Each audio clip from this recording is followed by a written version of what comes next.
Assalamualaikum warahmatullahi wabarakatuh. Perkenalkan, nama saya Nurul Safina Hussein dari kelas 4A dengan NPM 0203221111, Program Studi Ekonomi Pembangunan, Fakultas Ekonomi dan Bisnis. Di video ini, saya akan menjelaskan materi tentang perilaku konsumsi untuk memenuhi mata kuliah Teori Ekonomi Makro 2. Konsumsi adalah pembelanjaan atas barang-barang dan jasa-jasa yang dilakukan oleh rumah tangga dengan tujuan untuk memenuhi kebutuhan dari orang yang melakukan pembelanjaan tersebut. Pembelanjaan masyarakat atas makanan, pakaian, dan barang-barang kebutuhan mereka yang lain digolongkan pembelanjaan atau konsumsi. Barang-barang yang diproduksi untuk digunakan oleh masyarakat untuk memenuhi kebutuhannya dinamakan barang konsumsi. Perilaku konsumsi dibagi menjadi 3, yaitu yang pertama, hipotesis pendapatan permanen. Teori konsumsi hipotesis pendapatan permanen atau permanent income hypothesis dikemukakan oleh Milton Friedman dalam bukunya A Theory of Consumption Function. Menurut Friedman, pendapatan dibagi menjadi 2 jenis, yaitu yang pertama pendapatan permanen atau permanent income, yang kedua yaitu pendapatan sementara atau transitor income. Nah, pendapatan permanen merupakan bentuk pendapatan yang diterima secara periodik dan jumlahnya dapat diperkirakan sebelumnya, misalnya pendapatan gaji. Sedangkan pendapatan sementara merupakan bentuk pendapatan yang tidak dapat diperkirakan sebelumnya. Pendapatan sementara ini bisa berbentuk tambahan, bonus, dan menang lotre, ataupun berbentuk pengurangan.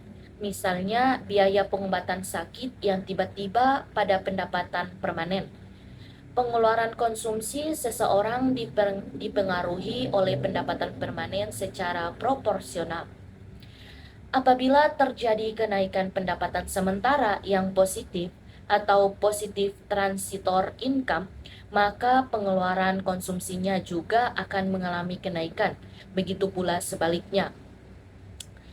Dengan menggunakan asumsi bahwa konsumen bersikap rasional dalam mengalokasikan pendapatan yang diperoleh semasa hidupnya di antara kurun waktu yang dihadapinya serta menghendaki pola konsumsi yang kurang lebih merata dari waktu ke waktu. Menurut teori ini, konsumsi permanen seorang konsumsi mempunyai hubungan yang positif dan proporsional dengan pendapatannya. Dalam bentuk persamaan dapat dituliskan CP sama dengan KYP. CP sama dengan konsumsi permanen, YP sama dengan pendapatan permanen, dan K sama dengan angka konstanta. K atau angka konstanta menunjukkan bagian atau proporsi pendapatan permanen yang dikonsumsi yang nilainya antara 0 sampai 1. 0 lebih kecil K lebih kecil 1. Nilai K ini relatif stabil dan merupakan fungsi dari suku bunga R, kesukaan konsumsi U, dan rasio antara kekayaan manusiawi dan kekayaan non-manusiawi W. Hubungan ini dapat dituliskan K sama dengan F, R, U, W. Nah, selanjutnya yang kedua yaitu hipotesis pendapatan relatif.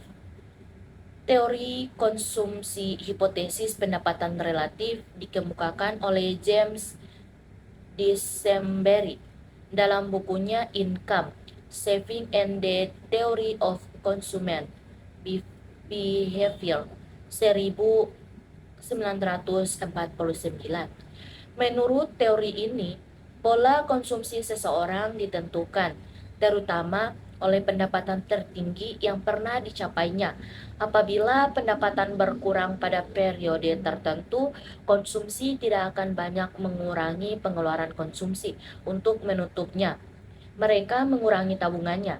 Dalam jangka panjang, konsumsi berubah secara proporsional dengan pendapatan. Akan tetapi, dalam jangka pendek, konsumsi berubah dalam proporsi yang lebih kecil dari perubahan pendapatan. Selain tingkat pendapatan, kondisi lingkungan di sekitar tempat tinggal konsumen juga mempengaruhi pola konsumen seorang konsumen. Seseorang akan selalu berusaha hidup seperti tetangganya, maka ketika pendapatan turun, maka orang tersebut tidak akan menurunkan konsumsinya. Seperti apabila pendapatannya naik, tetapi akan mempertahankan tingkat konsumsinya, tidak terlalu jauh dengan tingkat konsumsi tertinggi yang pernah dicapainya. Pola konsumsi jangka pendek akan menunjukkan hubungan tingkat konsumsi dan pendapatan, tetapi dalam jangka panjang konsumsi akan berubah secara proporsional dengan perubahan pendapatan. Bila kurva konsumsi jangka pendek digambarkan bersamaan dengan kurva konsumsi jangka panjang, bentuknya akan menyerupai gergaji, teori Duesenberry tentang efek lingkungan tempat tinggal konsumen terhadap pola konsumsi ini disebut juga dengan Rechet effect atau efek gergaji, dan hipotesisnya disebut dengan hipotesis pendapatan relatif. Nah, yang terakhir atau yang ketiga yaitu hipotesis siklus hidup. Model konsumsi siklus hidup atau Life Cycles Hypothesis atau disingkat LCH dikembangkan oleh Franco Modigliani, Albert Ando, dan Richard Brumbeck. Model ini berpendapat bahwa kegiatan konsumsi adalah kegiatan seumur hidup. Sama halnya dengan model Keynes. Model ini mengakui bahwa faktor yang dominan pengaruhnya terhadap tingkat konsumsi adalah pendapatan disposable. Hanya saja model siklus hidup ini mencoba menggali lebih dalam untuk mengetahui faktor-faktor apa saja yang mempengaruhi besarnya pendapatan disposable. Ternyata, tingkat pendapatan disposable berkaitan erat dengan usia seseorang.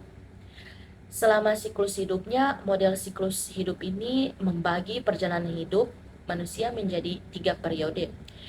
Nah, yang pertama yaitu periode belum produktif, yang kedua yaitu periode produktif, dan yang ketiga yaitu periode tidak produktif lagi. Nah, periode ini berlangsung dari sejak manusia lahir, bersekolah hingga pertama kali bekerja. Biasanya berkisar antara usia 0 hingga 20 tahun. Pada periode ini, umumnya manusia belum menghasilkan pendapatan.